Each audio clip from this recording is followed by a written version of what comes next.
Hola, Hola, hola a todos.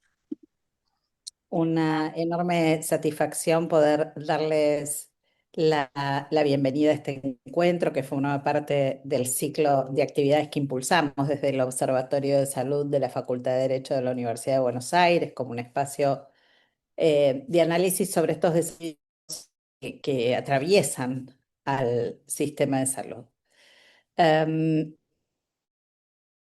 Además tienen un propósito muy concreto que es abrir nuevas conversaciones entre quienes desde el derecho, desde la medicina, desde la gestión, desde la ciencia y la tecnología, básicamente, estamos pensando en el derecho de la salud, en el futuro de la salud y los derechos.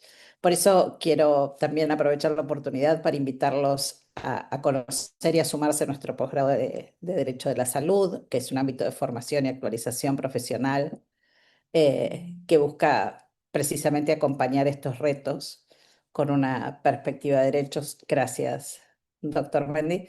Y contamos para este ciclo con una de nuestras ilustres egresadas, la doctora Susana Baldini.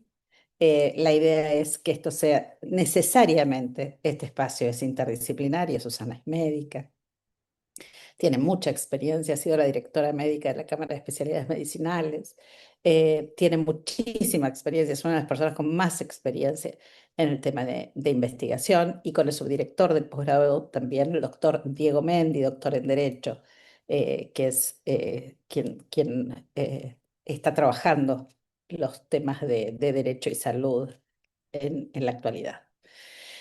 Y para comenzar quisiera que pensemos juntos, ¿quién decide qué innovación sanitaria tiene que ingresar a la cobertura de un sistema de salud? Durante muchos años construimos la discusión alrededor de una escena conocida, la judicialización. Un paciente que necesita un medicamento, un médico que lo prescribe, un financiador que lo rechaza y un juez que finalmente lo otorga. Este o no. Este modelo permitió resolver algunas situaciones particulares en concreto. Pero la innovación farmacéutica cambió, no podemos decir lo mismo del derecho. Hoy qué lindo ver, estoy recorriendo la pantalla, Gerardo, querido, tantos años. Estoy viéndolos ahí, los voy a ir saludando de a poco. Les decía que la innovación farmacéutica cambió. Hablamos de terapias génicas, de terapias celulares, de anticuerpos monoclonales, de medicamentos huérfanos, de tratamientos personalizados, de tecnologías para determinadas enfermedades para las que hasta hace muy poco tiempo no existía ninguna terapéutica, una alternativa terapéutica eficaz. En general, recién Susana en la previa me decía, aclara que no es el del fallo y tiene razón.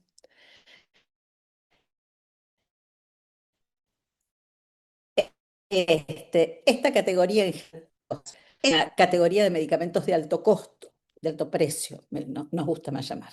Un medicamento puede ser caro y extraordinariamente valioso, puede ser caro,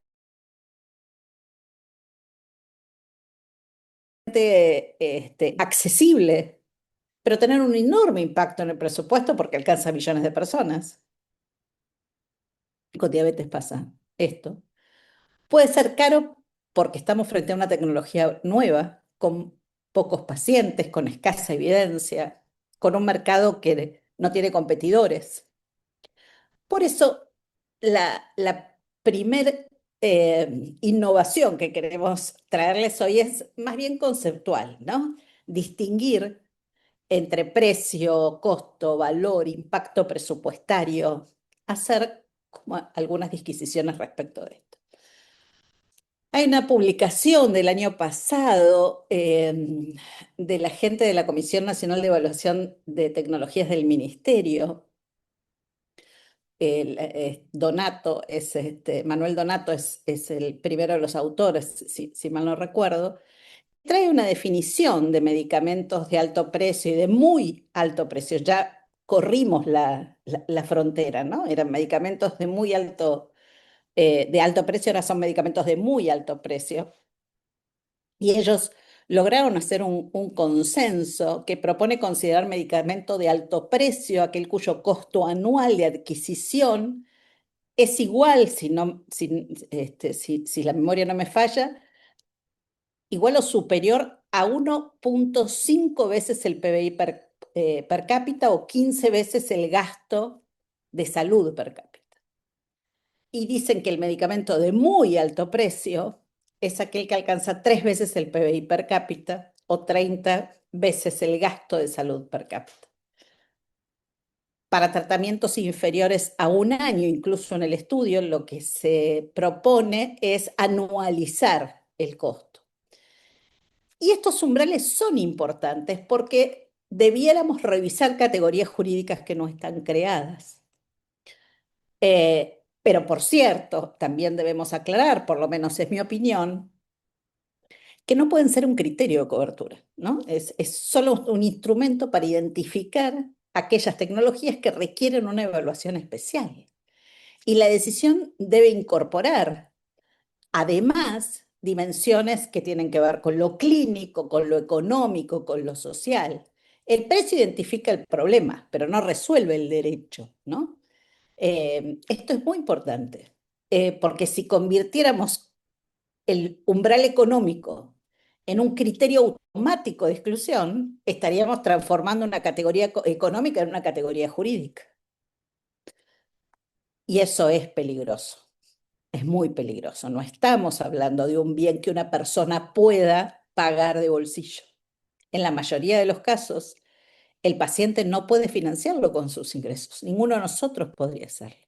Entonces, ¿con qué reglas decidimos cómo distribuimos recursos que son comunes?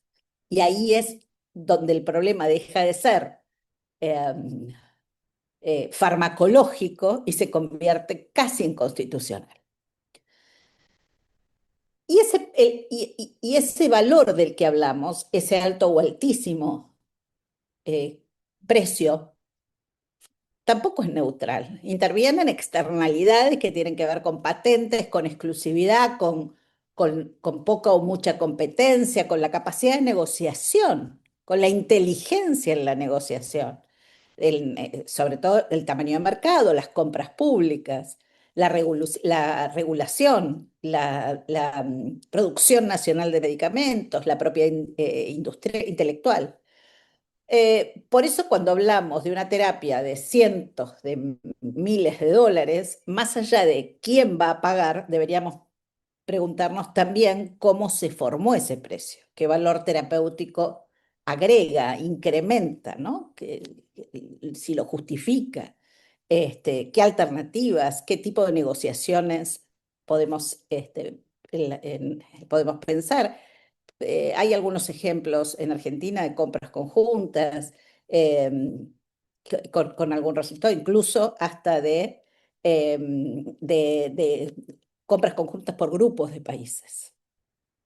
Podemos vincularlo a los resultados, ¿no? El pago a los resultados de ese fármaco en una persona en particular.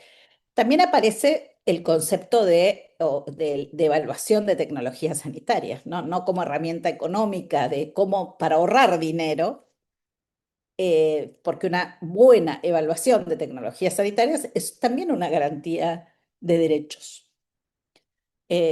Una evaluación de tecnologías sanitarias puede impedir dos injusticias a la vez.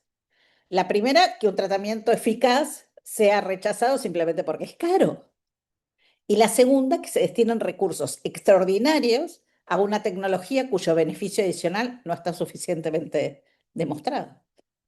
No se trata de cómo gastamos menos, sino qué valor sanitario obtenemos y cómo distribuimos cómo hacemos una distribución más justa. Y los medicamentos de alto y de muy alto precio suelen aparecer precisamente en áreas en donde la evidencia puede ser limitada, ¿no? O en enfermedades poco frecuentes, en poblaciones que son pequeñas, de nicho, ¿no? en tratamientos innovadores, en terapias personalizadas, en enfermedades, o en tecnologías muy recientemente aprobadas. A veces conocemos la eficacia, pero no el resultado a largo plazo, ¿no?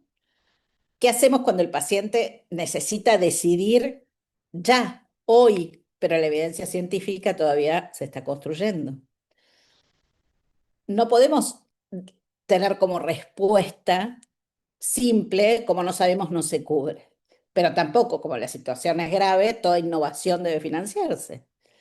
Necesitamos aprender a decidir bajo este paraguas de incertidumbre y eso exige mecanismos que permitan revisar las decisiones, ¿no? La importancia del seguimiento de los resultados, la evidencia de vida real, los acuerdos de riesgo compartido, la cobertura con generación de evidencia.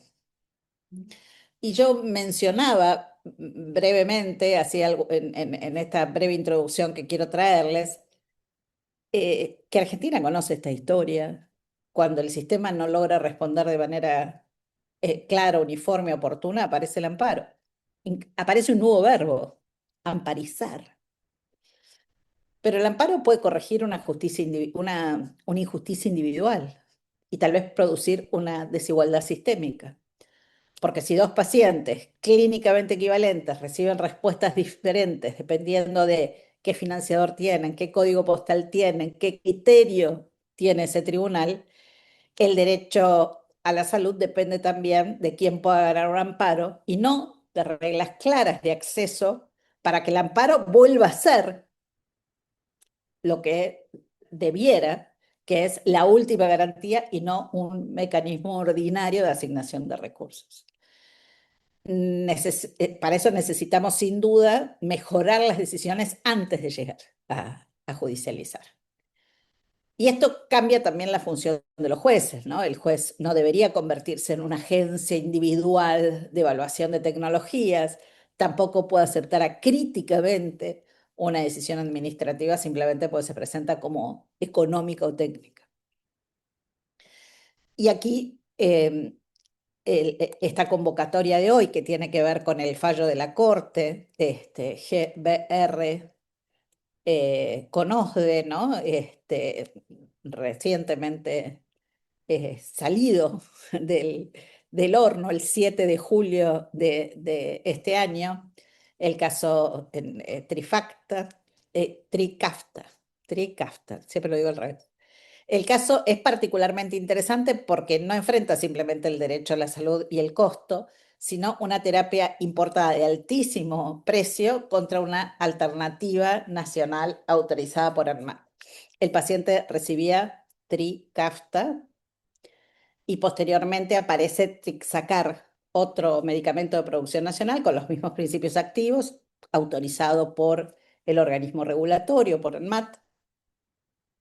La obra social del paciente ofrece sustituirlo, y aquí vuelvo a lo que Susana me decía antes de comenzar, no hablamos de un medicamento biológico, que en general son ese grupo de medicamentos más caros, y la Cámara mantuvo la obligación de cubrir el medicamento importado cuando OSDE plantea la sustitución. La Corte dejó sin efecto, sin embargo, esa sentencia de Cámara porque entendió que la segunda instancia había valorado de manera insuficiente la prueba. ¿Qué dijo? No se consideró el dictamen del cuerpo médico, no habían encontrado contraindicaciones para la sustitución, tampoco se había acreditado adecuadamente que la marca importada era indispensable. Eh, y la exigencia de estudios, esto va a Susana ahora a referirse, estudios de bioequivalencia, no estaba sustentada en una norma aplicable. Pero quiero detenerme en algo en particular. La Corte no dijo que los medicamentos caros no debían cubrirse. Esto apareció en algunos periódicos, ¿no? La noticia fue, la Corte dijo que no se deben cubrir. Lo que hizo la Corte fue tomar una decisión que consideró fundada en evidencia y en las competencias regulatorias específicas del ANMAT. La pregunta no es solamente hoy qué indicó el médico, sino para qué o por qué esta alternativa es necesaria y por qué otras no son adecuadas. Siempre evaluadas en un caso en concreto. Eso es una transformación importante del estándar de razonabilidad.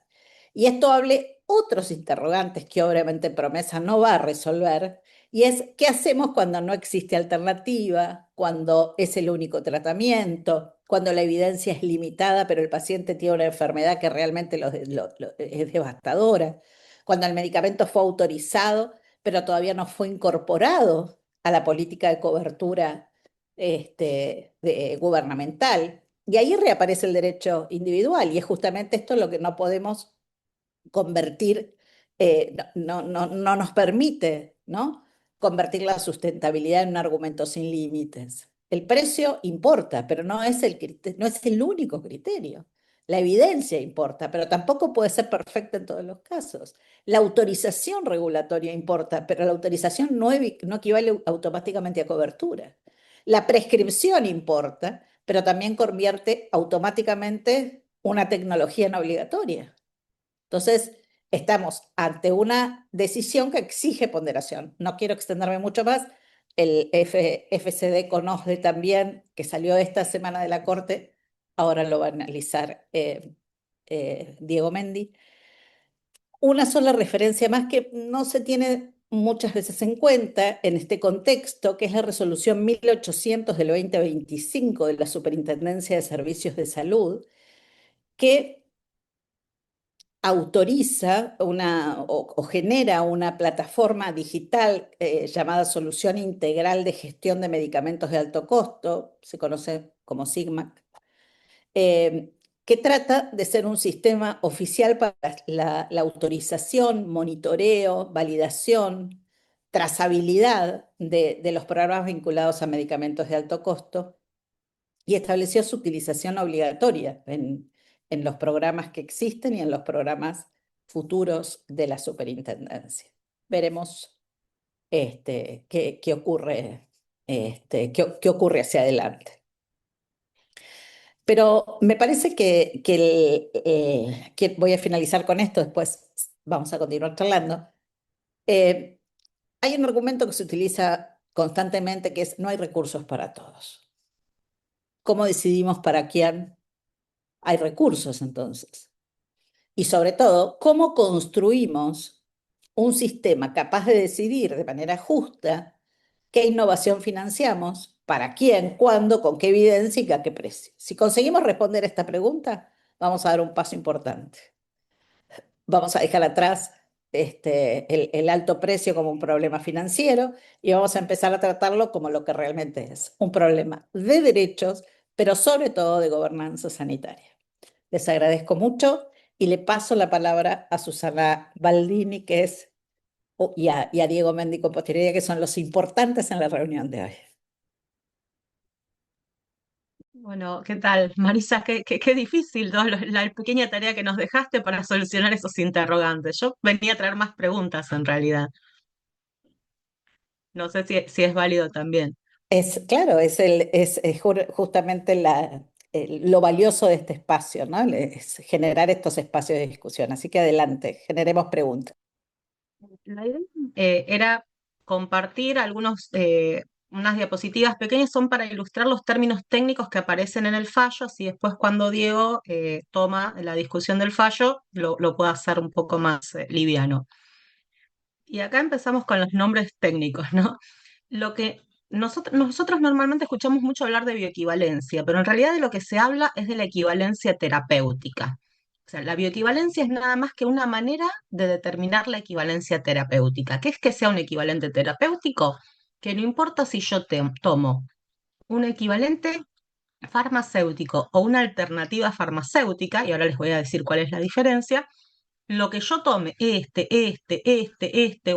cualquiera en el cuerpo humano, va a dar la misma eficacia terapéutica. Cuando da la misma eficacia terapéutica, estoy hablando de que es un equivalente terapéutico. ¿Y ese equivalente terapéutico qué puede ser? Puede ser un equivalente farmacéutico donde, digamos, la receta del producto, la composición de la base, la sal, el ingrediente farmacéutico activo, principio activo, y los no activos o excipientes son los mismos exactamente. Es una copia, copia, igualito, igualito, que pueden no ser equivalentes terapéuticos.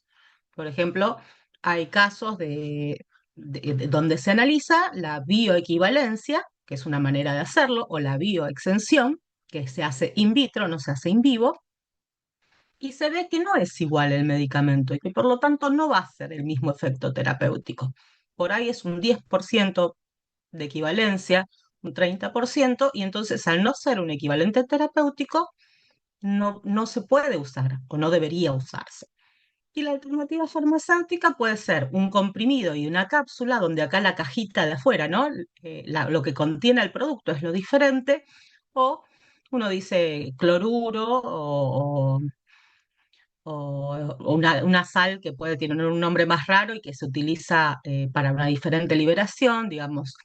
Y ahí tener una diferencia que son alternativas farmacéuticas, o sea, la sal o los ingredientes no activos y la forma farmacéutica, donde ahí yo tengo que cambiar los ingredientes no activos porque si no, no puedo fabricarlo en la maquinaria.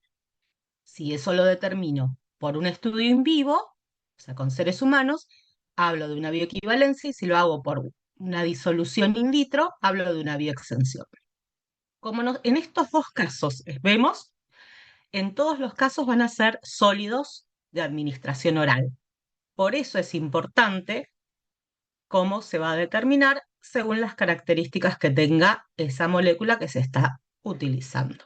Después acá se los dejo más explicado en otra diapositiva. ¿Y cuáles son las características que yo voy a ver en esa molécula? Es si se disuelve. Si se disuelve, se va a disolver en los jugos intestinales y va a atravesar y va a poder hacer efecto en su lugar blanco. Y la permeabilidad, o sea, qué tan fácil atraviesa la pared del intestino para poder actuar.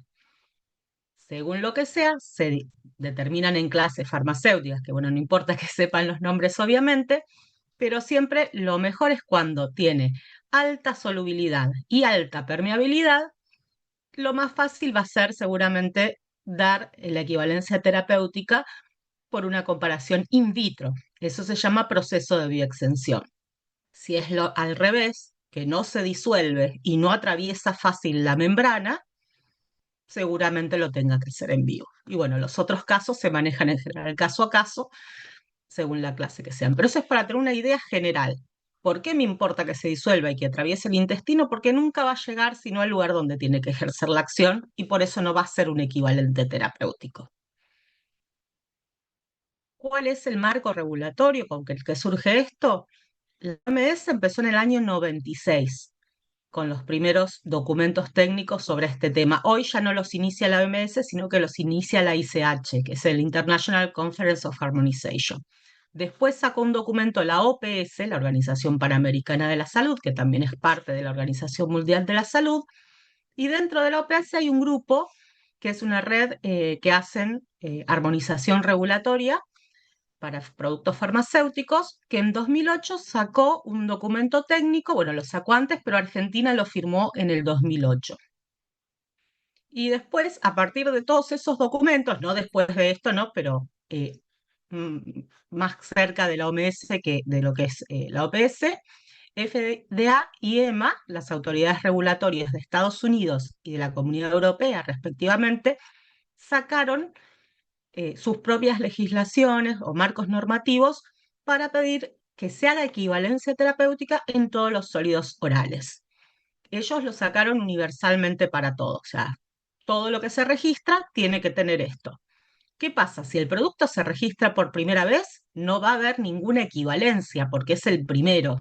Entonces, ¿cómo se sabe que ese medicamento es eficaz?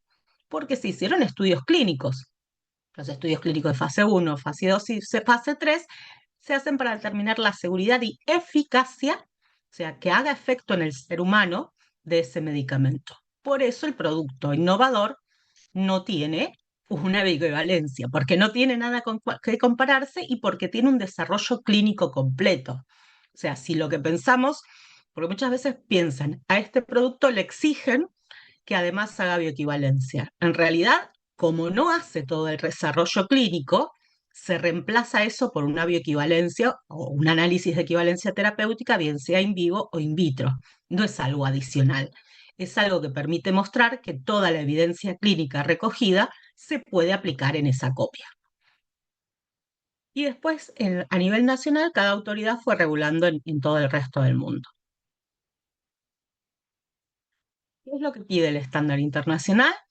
Entonces es que se hagan todos los productos. En el documento este que mencionaba de la OPS de Red Parf, los oncológicos, así como otras categorías también, y acá uno habla por ahí de lo que es una categoría terapéutica, porque hablamos de un grupo de oncológicos como un grupo terapéutico, independientemente de la droga que sea. Otro grupo de riesgo, por ejemplo, son los antirretrovirales. ¿Por qué son de riesgo?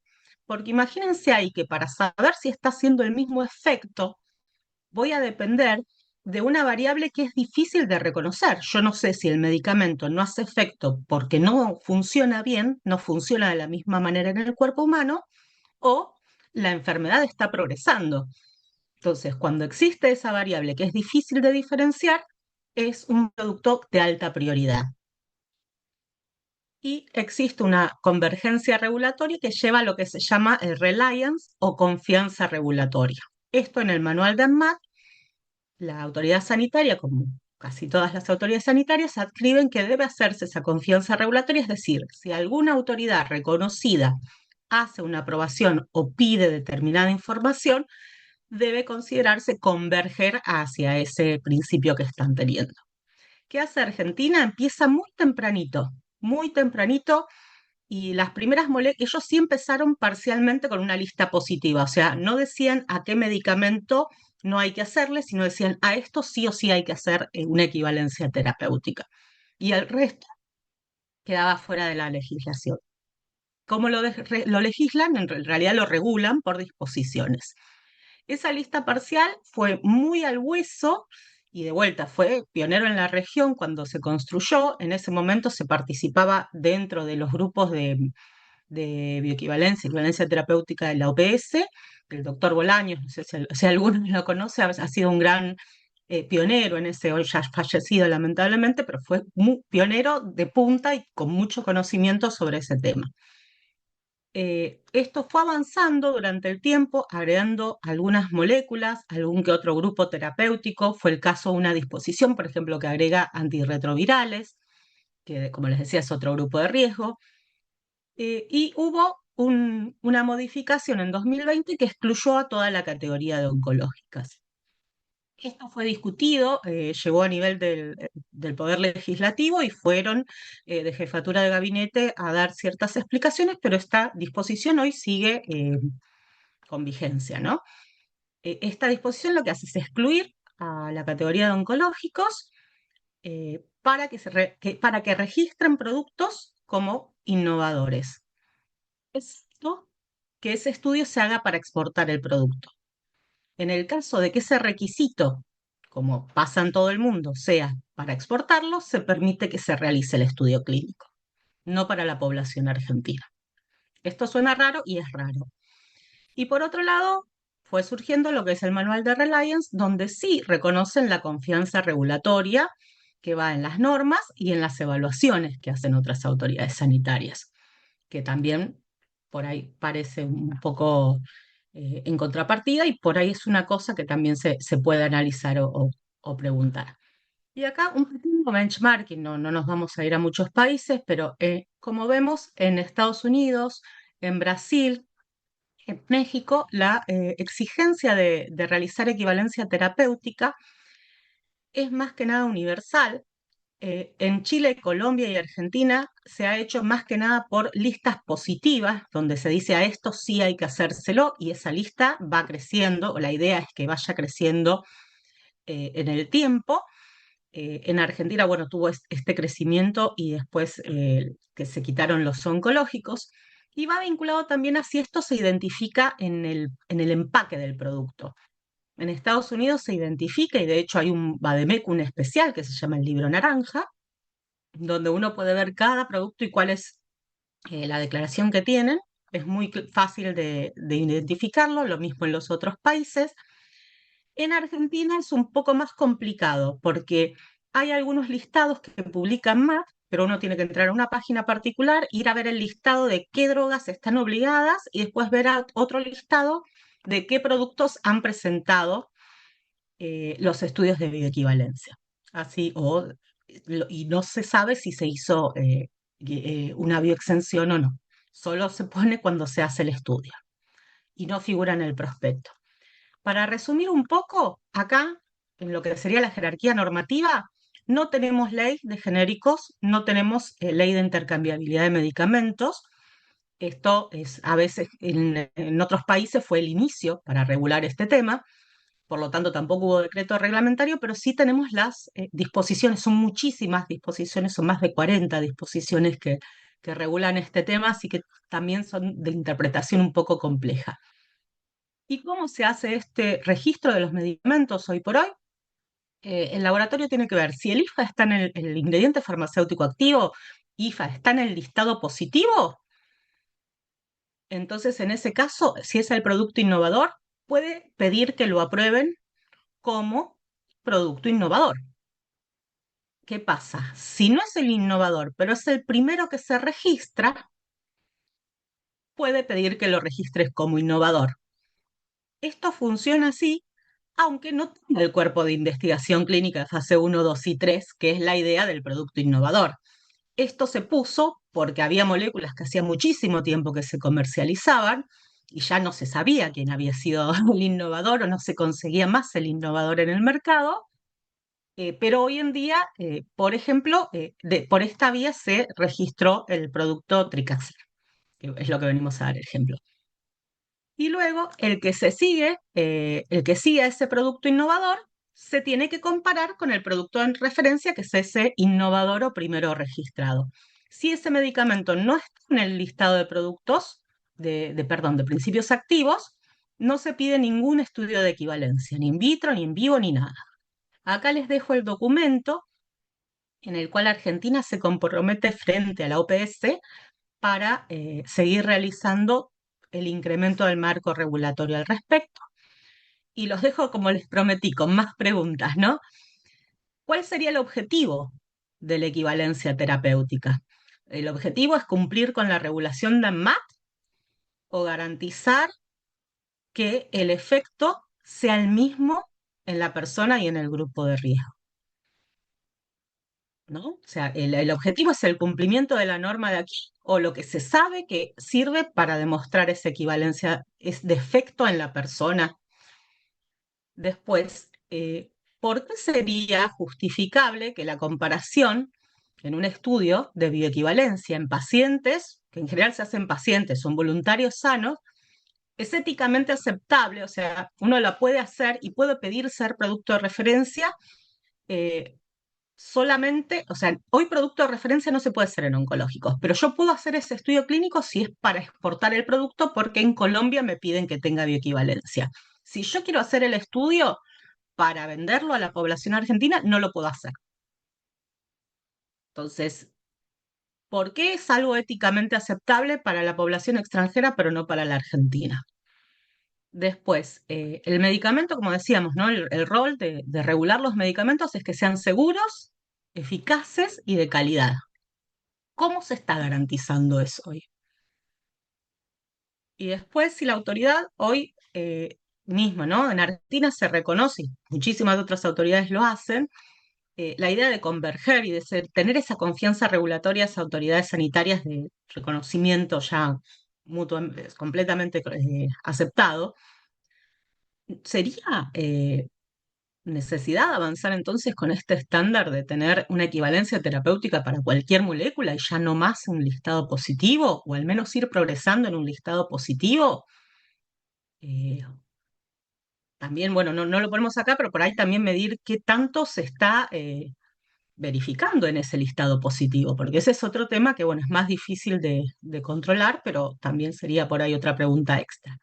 Así que lamento no haber traído ninguna respuesta, pero seguramente ustedes sí puedan elaborar algo y yo haber contribuido con un pequeño granito de arena, acercándole estas definiciones por ahí que sirven para que ustedes tengan a mano. Muchas gracias, Susana, por tu exposición realmente muy clara y denota lo mucho que sabes sobre el tema. Así que para nosotros es un enorme gusto escucharte y orgullo que hayas participado del programa que hacía referencia Marisa al comienzo de su presentación. Por mi parte, y para ir cerrando un poco la actividad de hoy, la idea es que no nos extendamos mucho en el tiempo. Por mi parte, voy a presentarles básicamente los fallos, ¿sí? Que dan sentido a esta convocatoria. Uno, a veces ya tengo la suerte de estar trabajando hace varios años con la doctora Eisenberg. La doctora Eisenberg siempre tiene el don, eh, la facultad de ver temas que siempre son de interés, de coyuntura, de actualidad y ver hacia el porvenir. La verdad es que ahora me empieza a preocupar un poco, porque esta actividad se planificó hace varias semanas ya, con motivo del fallo del primero que ustedes están viendo ahí, con fecha 7 de julio.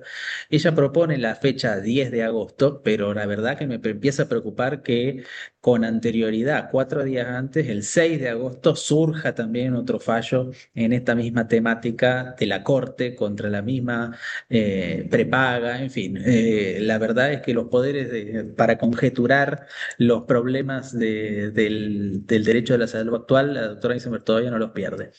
En función de esto, lo que les prometía es hacer un repaso muy sintético, muy esquemático, de vuelta, para no desentonar con la doctora Eisenberg ni tampoco con la doctora Baldini, compartiendo preguntas, ¿sí? Compartiendo preguntas, trasladando preguntas al respecto. Si tuviéramos que hacer una síntesis elemental de los dos fallos que tenemos que analizar, vamos a ver que el primero trata sobre una situación de fibrosis quística, ¿sí?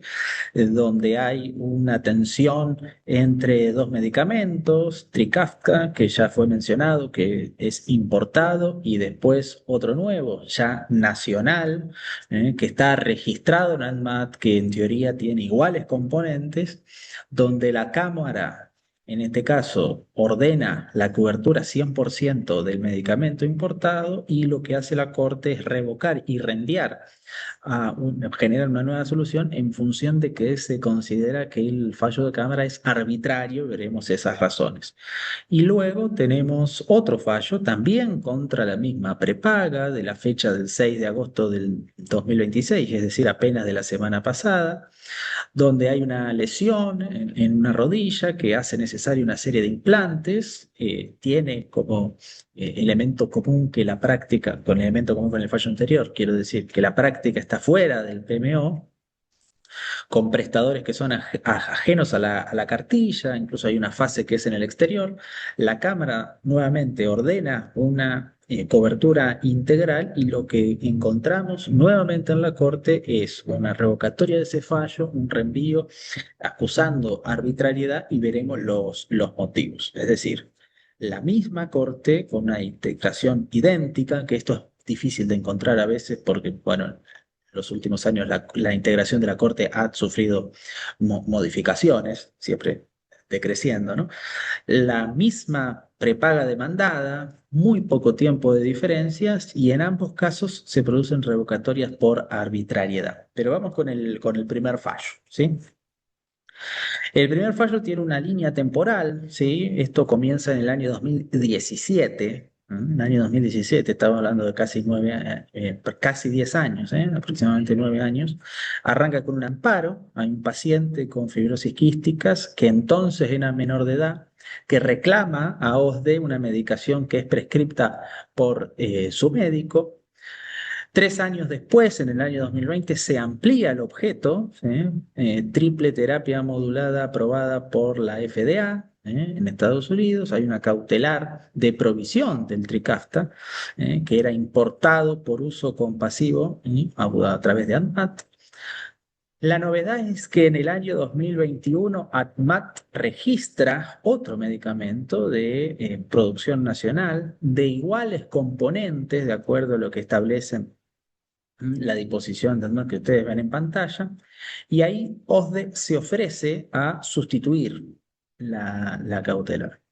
En el año 2022, la Cámara rechaza esa sustitución con un dato muy atendible que en febrero la actora recibió de hecho, es decir, la persona con este padecimiento recibe de hecho el producto nacional, como consta en el fallo, en la foja que ahí ustedes ven en pantalla. En el año 2023 se produce un dictamen del cuerpo médico forense, ¿sí? Donde parece que la actora no contesta las medidas para mejor proveer y luego la Sala 1 confirma la condena. Ahora vamos a hablar un poco más del dictamen del cuerpo médico forense y la resentencia de la Corte llega en el año 2026, ¿eh? Se admite la queja, se declara arbitraria la sentencia, se la deja sin efecto y se la reenvía para nuevo fallo. Yo les pido que me avisen si en algún momento no me escuchan bien, porque por ahí yo siento alguna interferencia, pero por ahora creo que venimos bien. La sentencia de Cámara en cuestión. Primer punto. El médico tratante, ¿sí? El médico tratante a cargo, gracias Susana que ahí te veo el pulgar. El médico tratante que interviene sobre la cuestión. Informa una mejoría marcada desde el inicio en el suministro de este medicamento importado y lo que hace el médico tratante es sugerir que no cambie esa medicación. El famoso dictamen del cuerpo médico forense que yo hacía mención antes dice que la combinación mejora la calidad de vida. Señala también que los estudios citados se hicieron con Trikafta, que el medicamento nacional registrado bajo programa especial de seguimiento con resultados descriptos como similares, dice que sin contraindicación pericial para sustituir. Esto no surge del dictamen del cuerpo médico forense. Y luego el marco normativo aplicable, tanto la ley que establece la Convención sobre la aplicación nacional, ¿no? De la Convención sobre los Derechos de Personas con Discapacidad, la ley 27.552, que ahora lo vamos a ver en un segundo de qué trata, y el reconocimiento del veto sobre un decreto, el decreto 662 del 2020, pero juzga justificada la prescripción, es decir, el veto que ahora vamos a ver de qué se trata. ¿Cuál es el punto? El punto que justifica la sentencia de la Cámara es que el medicamento nacional, por así decirlo, carecía de estudios de bioequivalencia, que es un poco el tema que Susana recién les estaba explicando. Es básicamente el único sostén del rechazo a la sustitución ofrecida por OSDE, ¿eh? La Cámara consideró que ese dato era totalmente decisivo sin perjuicio del dictamen pericial. Esto era un poco lo que le hacía mención antes. La ley 27.522 que habla de la cobertura integral de medicamentos indicada, inclusión en el PMO con los criterios y modalidades que fije la autorización de aplicación, el decreto que cuenta con el veto parcial, porque cae la prohibición de sustituir la indicación del profesional, entonces no hay prohibición legal de sustituir, es un elemento que también tiene en cuenta el fallo de Cámara sin perjuicio de no indicar esa sustitución.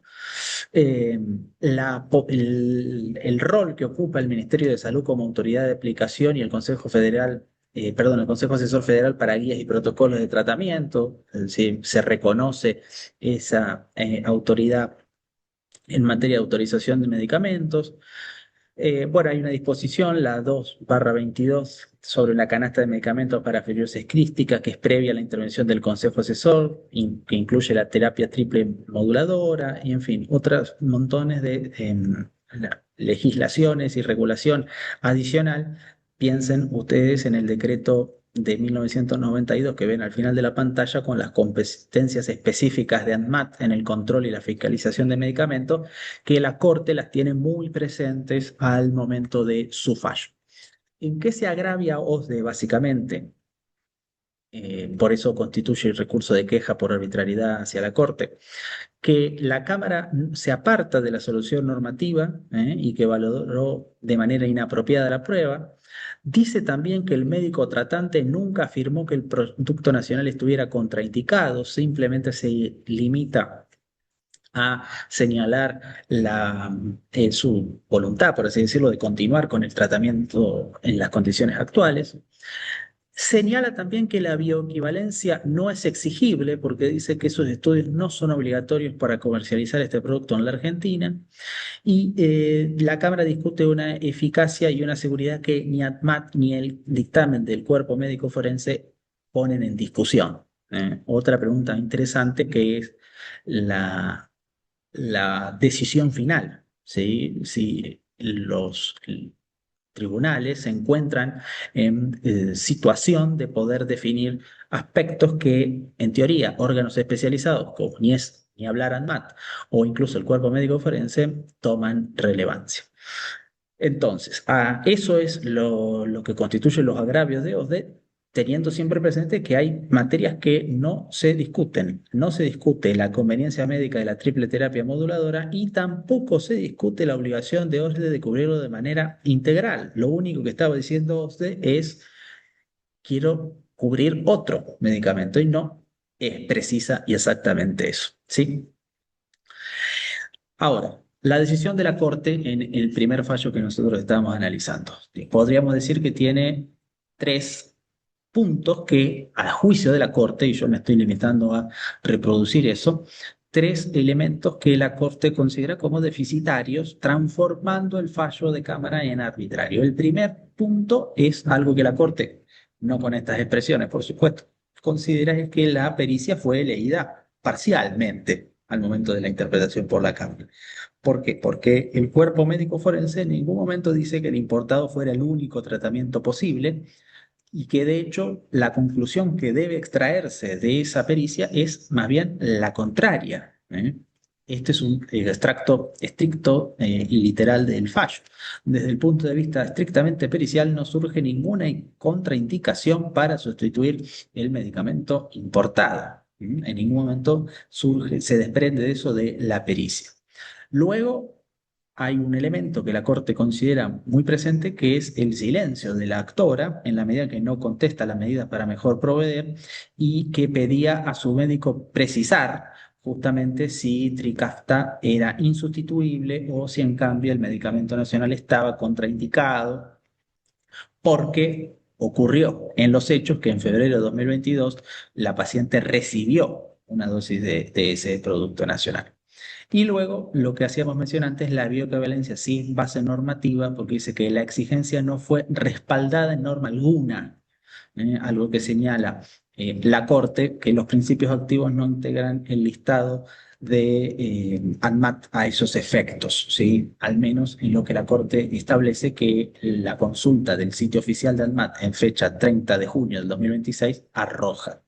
Para eso se agarra muy expresamente del decreto que mencionábamos antes del año 92, que de alguna manera colocan de manera exclusiva las competencias de control y fiscalización de medicamentos en esa institución, ¿sí? Lo que resuelve, ya lo sabemos por todos, hace lugar a la queja, declara procedente el recurso extraordinario, deja sin efecto las sentencias y reenvía para el dictado de un nuevo fallo. Lo que no resolvió la Corte, y esto lo decía Marisa también al comienzo, la Corte no ordena la sustitución, ¿sí? Lo que exige es que la causa vuelva a decidirse con la prueba completa y dentro del marco regulatorio integralmente considerado. Ahora, que la Corte dijo que había que sustituir, eso no es del todo correcto, digamos, es una interpretación, a mi criterio, un poco desproporcionada de lo que el texto de la sentencia efectivamente arroja, sin perjuicio de lo cual las consideraciones que se pueden desprender de ello como consecuencia práctica puede resultar eso. No diría que es una regla general, ni podría afirmar contundentemente que se sienta una jurisprudencia o un precedente, mejor dicho, en ese sentido. El segundo caso es todavía más reciente, ¿sí? La publicación de esta sentencia es del 6 de agosto y recién estamos a 10, es decir, apenas 4 días nos separan de esto. La situación, el caso que da puntapié a este fallo le ocurre a un afiliado de unos 35 años que tenía una lesión osteocondral en el cóndido femoral interno, es decir, en la rodilla izquierda, sin regeneración posible del cartílago. Hay cuestiones que no estaban controvertidas en la situación, la afiliación del sujeto ni la patología, eso era claramente aceptado, estaba considerado como que no revestía discapacidad, pero sí se encuadraba como una enfermedad poco frecuente en la situación que atravesaba.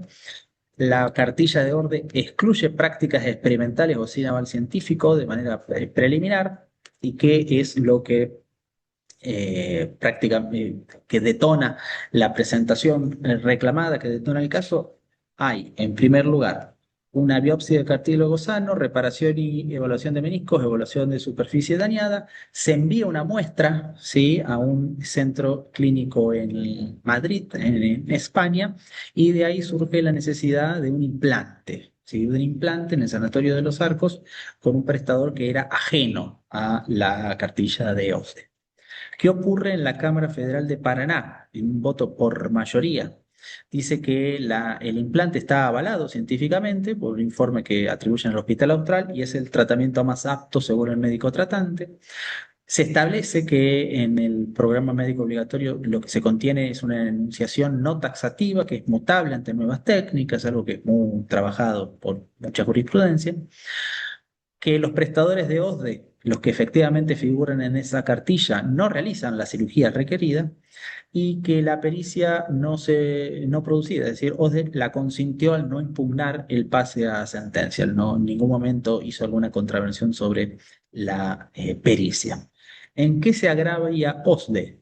Lo que dice es que la prueba se frustró con la apertura, que es irrecurrible y que no con el pase a sentencia, es decir, que el informe del Austral fue leído de manera incorrecta.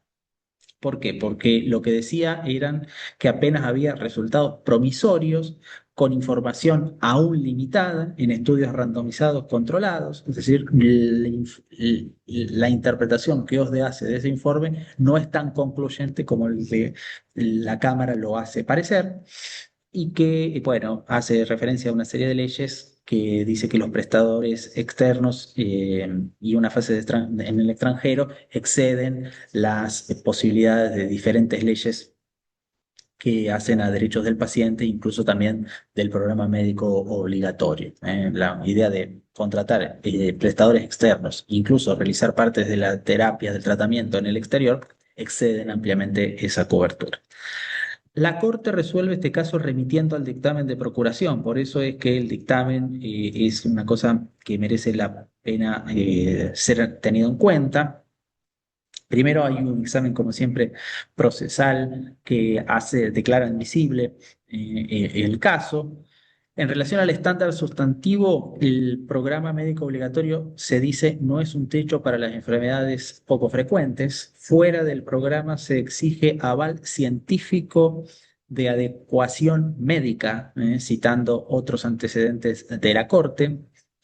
Dice el dictamen de la Procuración que en la pericia realizada por el Hospital Austral se citaron artículos no definitivos y ese mismo dictamen reclama estudios a largo plazo bien diseñados y nada justifica prestadores ajenos a a la cartilla, por ejemplo, uno en el exterior. Y lo que propone es producir la pericia, ampliar puntos en relación a diferentes pautas procesales, recabar con premuras informes del Consejo Consultivo Honorario y de la Academia Nacional de Medicina. Básicamente lo que dice el dictamen de procuración es, me falta más información.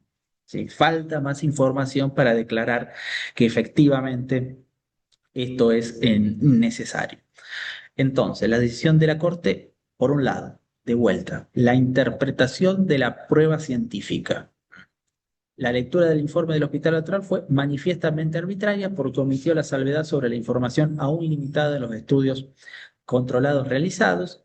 La autoridad sanitaria que aparece omitida porque dice no se tiene en cuenta precedentes que esta propia Corte ha establecido, no puede soslayarse si la autoridad sanitaria otorgó suficiente autorización para las nuevas prácticas y tratamientos, es decir, coloca gran peso, como vimos también en lo hecho en el fallo anterior, en las autoridades sanitarias.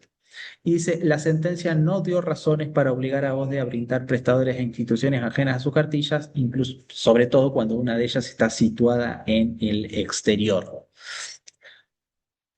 ¿Por qué los dos fallos son interesantes desde el punto de vista de la actividad que nosotros queremos proponerle hoy y para ir cerrando un poco la reflexión al respecto?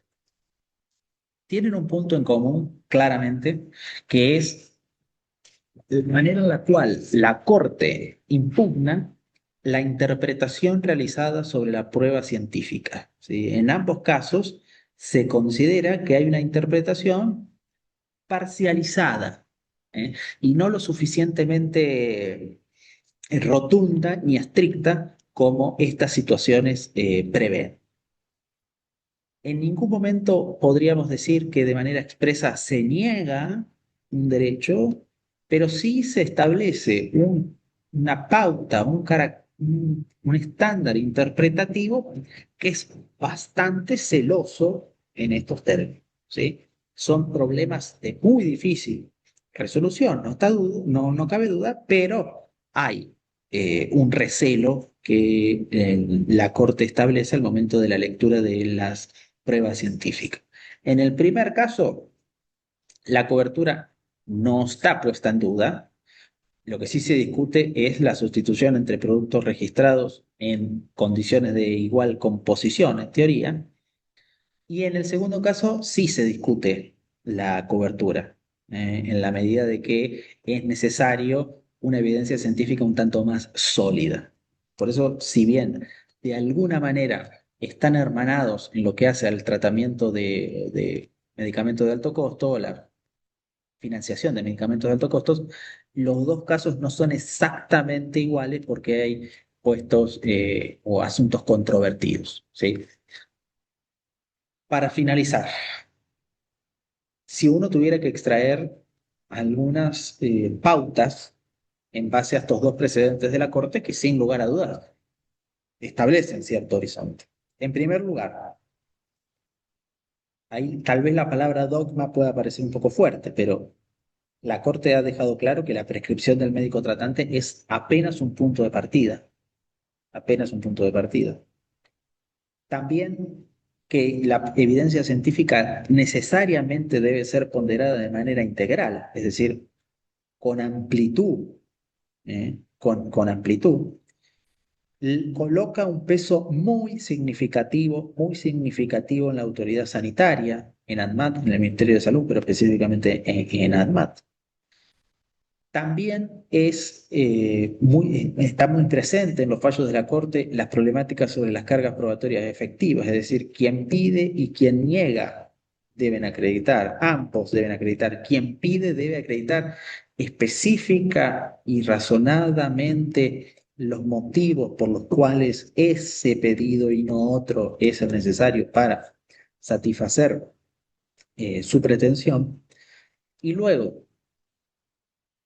que merece una discusión, me parece un poco más extensa, las exigencias, sí bases normativas, como puede ser la bioequivalencia, de que lo que tanto y también nos ha hablado Susana hace un rato, no sostienen resultados en los tribunales, por lo menos. Es decir, sin la base normativa de estas cuestiones es complejo llegar al resultado. Por lo que la conclusión que uno puede extraer de eso es la importancia de siempre estar observando los marcos regulatorios al respecto, para no estar en estas situaciones. Luego, para el debate, porque yo no voy a dejar que la única persona que los torture con preguntas sea Marisa y Susana, algo también me quiero sentir responsable yo. A ver, ¿quién tiene la última palabra sobre si un tratamiento es eficaz? El médico tratante, ADMAT, el juez, un perito. Ahí hay un foco para preguntar, ¿sí?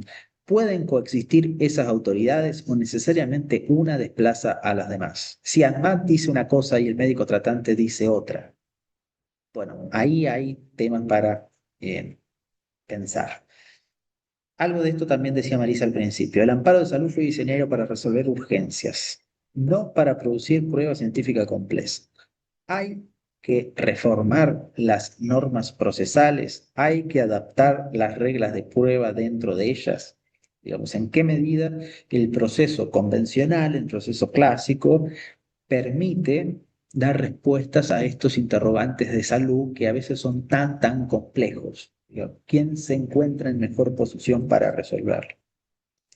El programa médico obligatorio como piso con posibilidad de ampliación judicial es un modelo sostenible. Esto, la verdad es que hay que blanquearlo alguna vez. ¿Sí? O estamos construyendo sin quererlo un sistema de dos niveles en los cuales conviven los que no pueden litigar, que es el 95% de la República Argentina, y los que sí pueden litigar, y entonces eso podemos hablar de un PMO a dos velocidades. Y luego, nunca perder de vista que si bien todos estos fallos son complejos para la memoria porque están compuestos de iniciales, detrás de cada uno de estos problemas hay personas. ¿Sí? Entonces, hay que tener en cuenta si hay algún momento en el derecho al proceso que entra en colisión con el derecho a la salud de quien no puede esperar, digamos. Todas estas cuestiones, todos estos debates que incluso nosotros mismos se nos dificulta encontrar una respuesta, detrás de todos estos interrogantes que nosotros tan alegremente le compartimos el lunes a la tarde, hay personas con problemas concretos, generalmente problemas urgentes que necesitan una respuesta. El primer caso arrancó en el año 2017, ¿sí? Entonces, todo esto no puede dilatarse en el tiempo irresolublemente. El segundo caso que analizábamos necesita un implante, y en ese sentido, no, la decisión que se deba tomar debe tomarse en algún momento. Sin perjuicio de eso, para seguir pensando e intentar dar respuestas a muchos de estos interrogantes que muy difícilmente lo podemos hacer compartiendo un Zoom una hora de una tarde del lunes.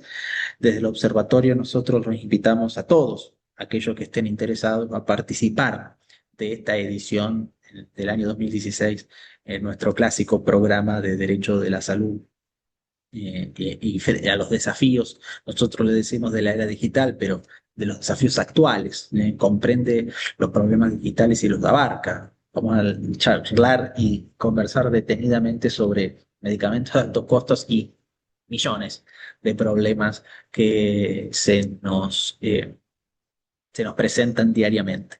Les confesamos una cosa, esta actividad surgió del debate intenso, frecuente, enriquecedor, permanente de la Corte 2025. La Corte que realizó este programa el año pasado es la que mantiene viva todo el tiempo, de manera permanente, la conversación y los debates sobre el derecho de la salud actual. Entonces, lo que queremos con ustedes es invitarlos a